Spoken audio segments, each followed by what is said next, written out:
John, I mean, the Texans, after last year's team, then they start 0-3, the expectations, they just seem like they can't get out of their own way. Problem is their offense, same problems as last year. They can't protect C.J. Stroud. He's not the same quarterback he was 2 years ago because so often the pressure is at the snap, and he's missing open receivers. And they're just getting killed by the fans and the media. Stroud's facing criticism for the first time. D'Amico Ryan's facing criticism for the first time. Everybody wants their new offensive coordinator fired. And I'll say this, as bad as their offense has been, they have the fewest points in the NFL. They're the only team that doesn't have a red zone touchdown. And their last and third down percentage, they have the most second and third and long situations for Stroud. And Nick Caley does not do a good job on protections, on play calling so far. And all that, they were on the 17-yard line of the Rams at the end of the game. A running back fumbled, and they lose by 5 to the Rams. Then they go up with a touchdown on the Buccaneers, and Tampa goes in the last 2:02, scores the winning touchdown with 6 seconds left. And then at Jacksonville, they have 3 turnovers in the fourth quarter. Nico Collins, one of their best receivers, lost a fumble deep in Jacksonville territory, second of his career. Last drive, they're on the 24 of the Jaguars, 27 seconds left. They have a timeout, 3rd and 1, and for some reason they do not give their rookie left tackle, Ariante Ursery, protection with Josh Hines-Allen, their best pass rusher, who has abused Ursery all day. They send all receivers out. Hines-Allen beats him, hits the footballs that's being thrown, interception on the 4, game over. So they've been close, but they should have won at least 2 of those games, but the defense has let them down in the clutch at the end, and the offense has been an abomination. Other than that, they're fine. John, Baltimore and Detroit last night was a fantastic game. Did we see a Super Bowl preview? Boy, I picked Buffalo and Detroit before the season. I'm sticking with them. The thing about the Ravens, they have scored more points than any team in history to have a losing record at this point. And it's amazing their defense to give up 41 to Buffalo, give up 38 to Detroit. Yes, those are top offensive teams, but still, and that game last night was at home, and that 96-yard drive in which the Lions just shoved it down their throats, that was embarrassing. But the AFC North is not any good. Cincinnati's not going to the playoffs. Pittsburgh be lucky to go to the playoffs. The Browns, okay, they won a game, so what? And Baltimore's going to win that division. They'll get a playoff game at home. They'll win. Then they'll play a divisional round game. And I think they're destined to play Buffalo again in the playoffs. But right now, Chargers may be the best team. Last week we're saying, boy, Green Bay might be the best team, and they lose to the Browns and Joe Flacco, even though the Browns' offense is awful. And that's one reason the league is so interesting, just like college football. John, what do you think about Jaxson Dart now getting the call? Former Ole Miss star is going to be starting here for the Giants this week. Craig, we knew it was coming, just a matter of when. Russell Wilson, 450 yards against the Cowboys, and was awful in the loss Sunday. And so Dart, put him out there. If you see him getting beat up or throwing interceptions and you think as a coach that his confidence is waning, put him on the bench and let Russell Wilson or Jameis Winston play. And there's no shame in that. Right now, guys, a lot of those rookie quarterbacks last year, Bo Nix, J.J. McCarthy, Jaden Daniels, those guys are all struggling for one reason or another. And that's what happens. It happened to C.J. Stroud last year. When the opposing defensive coordinators had the entire offseason to watch every play you made, and you as an offensive coordinator know you're going to get adjustments from the opponents, so you better be ready to adjust. So the quarterbacks who have the best play callers, those are the ones that have the chance of adjusting the quickest.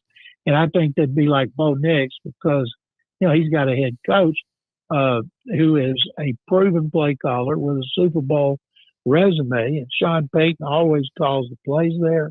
But it's not surprising at all what's happening with those guys that all look like superstars last year. John, what is it with all of the special teams blocked kicks, touchdowns that had long returns too, but it was it just also, it's like everything like caught at once, like a virus.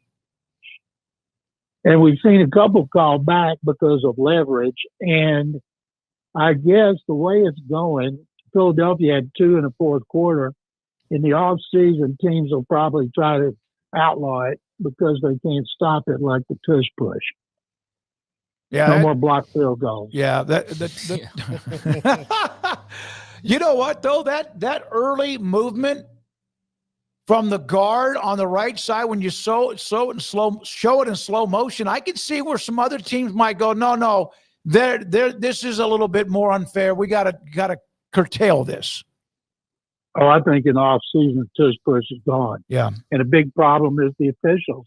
I think to call it. Remember, we see it on super slow motion on a camera that is on the ground.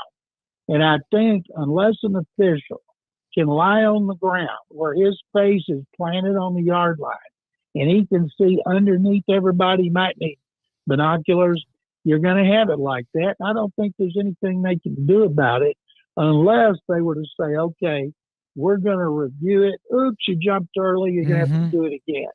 And they don't want to do that. And I'm against legislative things that you can't stop. Right. But when the officials can't see that movement, it's not their fault that they can't see it. But that's not fair. John, the Cowboys are a disaster on defense right now. They just got walloped by the Bears. Russell Wilson had a career game against them for the first time in forever and then got benched this week. What do you see on the horizon for them? Could they reasonably be a team bad enough to be picking in the top 5 or 10? Well, I could say the top 10. Thing is, as long as Dak Prescott's healthy, he's going to throw for a lot of yards, and they're going to win a few games. They ought to be able to beat the Giants. They beat them once. They ought to be able to beat them again. I'm not sure about Washington, Philly. You wonder if they'll ever beat the Eagles. But for all those Cowboy fans out there, every time they lose, just keep thinking, high draft choice. You want Green Bay to keep losing. That's not going to happen. And that's always light at the end of the tunnel, pot of gold at the end of the rainbow in the NFL. You lose, you're terrible, but boy, you can be rewarded in the off season. And I'll ask you guys, and I'll ask every one of your listeners who are Cowboy fans. Cowboys get a high pick, and then they get another pick. Do you have confidence in the general manager to make the right picks? Well, we know the answer from most people would be no. To close it out, John, Mike Gundy, Oklahoma State, fired today. Legacy year player. You know him from his time at Oklahoma State and what he's done. And he's had a hell of a career, but, man, things fell fast, and he's out. I wish they'd have fired him next week because every time a coach is fired, there is an emotional uplift because a cloud has been lifted. And so for people who took Baylor at like minus 21 points, you're probably going to lose. I don't see Baylor beating anybody by 21. And I just wish it'd been next week because I love beating Gundy. And I'm not sure what happened to that program up there. Just like someday I want you guys to tell me why is it under Dave Aranda Baylor can't win a big game at all. Well, you just answered my next question, John, because I was going to ask you about the Arizona State debacle. I mean, ultimately turnovers and a really untimely bad penalty there at the end dooms them. But, I mean, I think that's the main sentiment is not even in the loss itself. It's another game, big game, home game where you walk away with should have won that one, but you didn't. So, yeah. I'm like everybody else. I do not understand why Sawyer Robertson won't run. Yeah. I heard the analyst explain it, and it made no sense. And I hope he was wrong about, saving him. Don't take more hits. And that's going to help his NFL prospects if he shows them how mobile he is. And first thing I'd do, first play, I would fake it to Bryson Washington, and I would throw it to Josh Cameron right off the bat to show Cameron, you're in the game plan. We can't win this game without you. I would want him involved right off the bat.